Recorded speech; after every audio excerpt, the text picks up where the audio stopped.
दोस्तों आजकल reserve bank of India two way policy के ऊपर काम कर रहा है। एक पॉलिसी है कि जो लोग इस पेंडेमिक के दौरान लोन ईएमआई पेमेंट नहीं कर पा रहे उनको रिलीफ देने के लिए, उनको उभारने के लिए लोन रिकास्ट 2.0 की पॉलिसी लेकर आया, जिसके अंदर आप लोन ईएमआई या मोरेटोरियम से रिलेटेड बहुत सारे बेनिफिट्स ले सकते हो।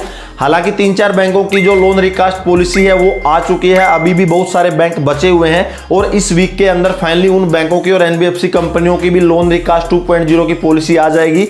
जैसे ही उसके ऊपर कोई अपडेट आएगा मैं तुरंत वीडियो के थ्रू आपको बता दूंगा। और दूसरी तरफ रिजर्व बैंक ऑफ इंडिया जिन लोगों ने या जिन बोरोवर्स ने लोन ईएमआई पेमेंट नहीं किए हैं, उनके अकाउंट एनपीए में कन्वर्ट हो चुके हैं या फिर वो बैड लोन्स में कन्वर्ट हो चुके हैं, उनके पीछे तलवार लेकर पड़ गया है। हाल में रिजर्व बैंक ऑफ इंडिया की जो बैड बैंक की पॉलिसी है दोस्तों बहुत तेजी से वर्क कर रही है। दोस्तों वीडियो में आगे बढ़ने से पहले आपसे रिक्वेस्ट करूंगा कि मेरा एक दूसरा चैनल भी है विक्रम रितवाल के नाम से, चैनल का लिंक आपको डिस्क्रिप्शन में मिल जाएगा। अगर मेरी वीडियो आपको सही में अगर अच्छी लगती है तो प्लीज उस चैनल को एक बार विजिट कीजिएगा ताकि आपको और YouTube से रिलेटेड अच्छी जानकारियां मिल सके। तो finally reserve bank of India की जो बैड बैंक की पॉलिसी थी वो अभी बहुत तेजी से वर्क कर रही है। हाल में ही पब्लिक सेक्टर जो हमारे देश के बैंक है उन्होंने 28 लोन अकाउंट्स को बैड लोन्स में काउंट किया और उन बैड लोन्स को फाइनली NARCL यानी नेशनल एसेट रिकंस्ट्रक्शन कंपनी यानी कि बैड बैंक जो पहले आया था उसको बेच दिया है। दोस्तों जो ये पब्लिक सेक्टर बैंकों ने जो 28 लोन बैंक बैड बैंकों को बेचा है ये सभी कॉर्पोरेट लोन है और इनका जो टोटल अगर हम लोन अमाउंट कैलकुलेट करते हैं तो 82,500 करोड़ रुपए का ये एनपीए है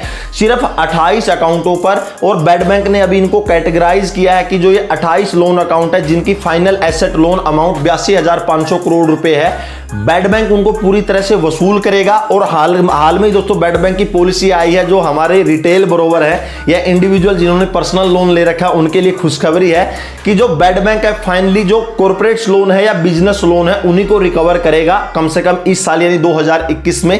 यानी कि जिनके इंडिविजुअल लोन है या पर्सनल लोन है या छोटे मोटे एनबीएफसी कंपनियों के लोन है उनको रिकवर नहीं करेगा। फाइनली बैड बैंक कम से कम 2021 में जो कॉर्पोरेट लोन है या बिजनेस लोन है जो बहुत बड़े लोन है सिर्फ उन्हीं को रिकवर करेगा। और बैड बैंक ने कहा कि जो 500 करोड़ रुपए से ज्यादा के लोन अमाउंट है उन्हीं को फाइनली अभी हाल में ही जो 2021 में उन्हीं को रिकवर करेगा, उन्हीं लोन अकाउंटों को छेड़ेगा। और जो जितने भी हमारे पब्लिक सेक्टर बैंक है या प्राइवेट सेक्टर बैंक है जिस भी बिजनेस का या कॉर्पोरेट का अगर 500 करोड़ रुपए से ज्यादा का लोन अमाउंट अगर वो एनपीए में जा चुका है या फिर वो बैड लोन्स में कन्वर्ट हो चुका है, उन्हीं लोन अकाउंटों को बैड बैंक को सौंपेंगे और बैड बैंक उन लोन अमाउंट को उधर से रिकवर करेगा। इन दोस्तों जो हम जैसे लोगों ने जो लोन ले रखा है 2021 में यानी कम से कम इस साल उनके ऊपर बैड बैंक का कोई भी फर्क नहीं पड़ेगा।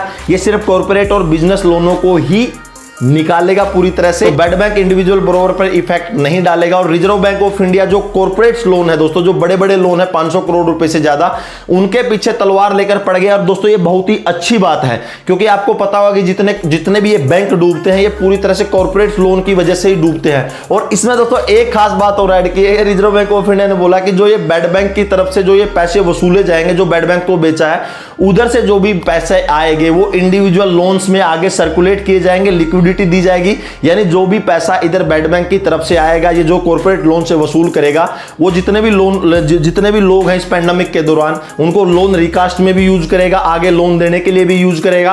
और फर्दर जहां भी किसी को लोन की रिक्वायरमेंट होगी चाहे एनबीएफसी कंपनी हो या बैंक हो उनको आगे फर्दर वो पैसा लिक्विडिटी में देगा। यानी कि जो इसका डायरेक्टली इंपैक्ट है दोस्तों इंडिविजुअल या समाल बोरोवर हम जैसे लोगों पर पड़ेगा। और ये बहुत ही गुड डिसीजन है रिजर्व बैंक ऑफ इंडिया की तरफ से। तो दोस्तों जैसे ही लोन रिकास्ट 2.0 का किसी और बैंक या एनबीएफसी कंपनी से आएगा मैं तुरंत आपको बताऊंगा। फाइनली दोस्तों ये वीडियो आपको कैसी लगी, अगर अच्छी लगे तो लाइक कीजिए, कोई कमेंट है तो कमेंट सेक्शन में कमेंट कीजिएगा और इसी तरह से फाइनेंशियल टॉपिक पर नॉलेज पाने के लिए चैनल सब्सक्राइब कीजिए। तो दोस्तों नेक्स्ट वीडियो के लिए तब तक जय हिंद, वंदे मातरम।